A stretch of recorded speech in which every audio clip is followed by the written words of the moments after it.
इस्लामी तालीमात के मुताबिक हम बस्तरी, जिनसी ताल्लुक या एहतिलाम, ख्वाब में मन्नी खारिज होना के बाद गस्ल जनाबत फ़र्ज हो जाता है। गसल करने का तरीका संत के मुताबिक नियत करना, दिल में ये इरादा करें कि मैं जनाबत को दौर करने के लिए गसल कर रहा हूँ।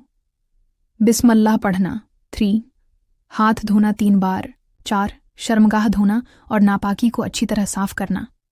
5 वज़ू करना बिल्कुल इसी तरह जैसे नमाज के लिए किया जाता है, अगर चाहें तो पाँव आखिर में धो सकते हैं। 6 पूरे जिस्म पर पानी बहाना। पहले सिर पर 3 बार पानी डालें और बालों की जड़ों तक पहुंचाएं, फिर दाएं तरफ पूरे जिस्म पर पानी डालें, फिर बाएं तरफ पूरे जिस्म पर पानी बहाएं। इस तरह जिस्म का कोई हिस्सा खश्क नहीं रहना चाहिए। याद रखने वाली बातें: गसल के बगैर नमाज, कुरान की तलावत या मस्जिद में जाना जायज़ नहीं। गसल के बाद इंसान पाक हो जाता है और हर इबादत कर सकता है।